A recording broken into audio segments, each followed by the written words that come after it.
To the many homeowners out there, you might be a seasoned landlord who have rented out your properties 10, 20, 30, maybe 50 times. But I'm about to share with you 4 tips today that might save you money and, more importantly, future trouble down the road. That's because there are too many tenants playing punk these days, and it's just very hard to catch them because all they can do is just to forfeit deposit and they can leave Singapore. Yeah, boy. And it's very hard to track them and sue them in small claims tribunal. They're not going to come back to Singapore, right? I just had a case where the tenant aircon servicing did minimal, never wash curtain, never do cleaning, never remove furniture, smoke in the room, the whole house smell of smoke. Oh, hell no! But there's nothing the landlord can do. So hopefully these tips can save you trouble down the road, and let's jump into it. Tip 1. I'll begin with the simplest one. If maybe you're planning to sell your house, but in the meantime you're trying to find a tenant to, collect some rent during this period, always get the stamp duty ready. That's because if you need to sell your house, you need the stamp duty to be produced at a law firm to be able to do that. And touch wood, if something of bad blood happens between you and the tenant, and the tenant is not going to give you the stamp duty and it's a whole lot of trouble, you might have to do it, you might have to pay penalty. So always get the stamp duty ready when you sign the lease agreement. Tip 2. No subletting. Nowadays, a lot of seminars tell you that, I own 10 properties, I have multiple income streams. I own all this without paying buyer stamp duty. So how do they do it? Basically, they just get a home and then they sublet it out. They partition your home into many different compartments, and maybe a 3-bedroom condo, they can rent out to 6 different group of people just by partitioning. So obviously, it's good for them, they get more money, they don't need to pay down payment for a house, etc. And for you, it's going to be a whole lot of trouble because these people come in and out and they're not going to take care of your house. So the more people, the messier your house gets. And they wouldn't really treasure your property, they're not going to treat it like a home per se. So if you want your home to remain intact, you want to maintain the integrity of your home, the look of it, I would suggest that you don't sublet it out. Don't let people sublet it out. 3. Nowadays, I always add this clause into my own contract, which is for tenants to allow landlord viewing once per week.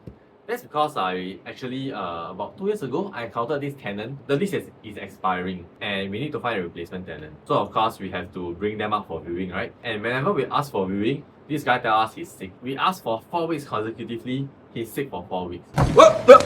I mean, that's impossible, right? You should be in Singapore cascade instead of your own home. So obviously he's playing punk, he doesn't want us to disturb his privacy. But I don't think we're asking too much by asking for viewing once per week, right?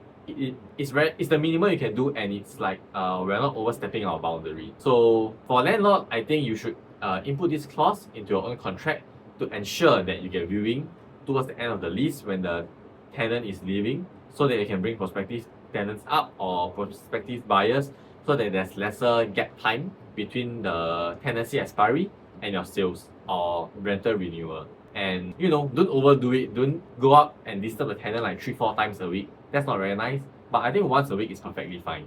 So input this clause, protect yourself. Tip 4. Right of re-entry clause. Every time you prepare a tenancy agreement, you probably just skim through this part. That's because you probably haven't met some thick orange tenants who, don't pay you rent. What is thick orange? Thick orange, Well, I showed you this story from 2019. Very exciting. This guy owes over 60k. Mr. Sim, who is the tenant, he has not paid a single cent aside from 1 month's rent before moving in. Sim even told the landlord he intended to buy the property. Sim now owes 15 months in rent, totally $60,000. Wow, it's like, I don't pay my Singtel bill, and then when Singtel chase me, right, I tell them, hey, shut up lah, I'm going to buy a company. 60,000 also cannot pay, you want to buy over the house, you sure or not?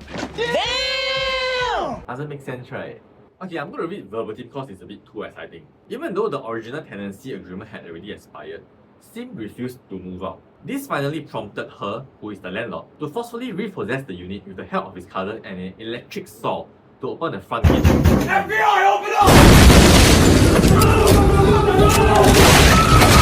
He needed to saw his own unit. He told Wan Bao that they had only managed to saw through a few bars of the gate before Sim took a water hose to drench her and his cousin. After kicking her cousin, Sim called the police to report that they were being harassed. So never pay rent, people want to repossess the house, but they spray water and then they're going to kick the person. You see this type of thick orange people lah. Don't pay rent for 15 months still can say they're being harassed Then this guy not first time offender Still live in the terrace house from September 2014 to August 2015. Owing Pan, another landlord, more than $39,000 in rent. But that's not all. Subsequently, Sim set his sights on a semi-detached house along Upper East Coast Road. The victim, a 60-year-old self-employed Mr. Xiao, told the paper that Sim failed to pay the 5.8k in monthly rent, while accusing the landlord of issues such as water leakage and rat infestation, to the extent of alerting officers from the NEA to investigate the property. Eventually, Xiao, the landlord, incurred more than 17k in costs, including legal fees, before Sim moved out. The court ordered Sim to pay Xiao 23k in compensation. It is unknown if Xiao has received the compensation. Xiao told the reporter in 2017 he hadn't received the amount. So you can see that the landlord has failed to recover the due money from the tenant who is playing punk. And although both are Singaporean, the law doesn't really protect the landlord, right, to recover this amount of money. So when he rent out his property, he is actually losing money, receiving like $0, but still need to pay all these legal fees and shit. Very bohua, right? Nani?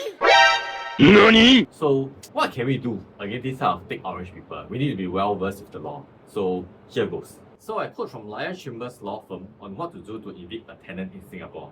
The first step is to serve the tenant with a notice of termination, allowing them reasonable time to move out. That ranges from about 1 to 2 weeks, right? You give them ample time to move out, get their shit ready, and get ready to repossess your property. If the tenant is a reasonable person, they'll have the decency to move out themselves. If they are not, and they are assholes, then you have to apply for eviction order at the SCT, Small Claims Tribunal. The beauty of the SCT is that the defendant doesn't have to agree to be sued. You can just file for it with the Small Claims Tribunal, and if the court decides that this is a legit claim, they will grant you the eviction order, and you can use the court bailiff to properly evict these people.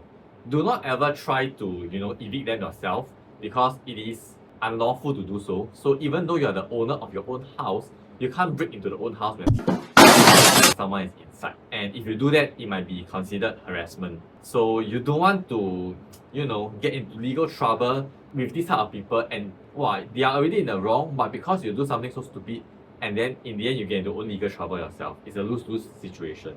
So get well versed with the law and deal with them the proper way. So this is the importance of getting a good property agent, because a good one will be able to help you to screen through the tenant profile and surface any red flags to you. Normally quite soon one. And we even have a closed Facebook group to flag out all these people, share examples, share their contact, so that other agents don't kena from them. And amazingly, right, all these contacts that are shared, there are quite a few numbers of Singaporeans. Like, really damn siasui our country. I see that also second-hand embarrassment. But you can be rest assured for people who are as thick orange as Mr. Sim, right, the hell confirm chop got save a space for them one. So if you are a landlord, take good note of these clauses. And if you are a tenant, don't be a thick orange person. Okay, that's all for now, guys.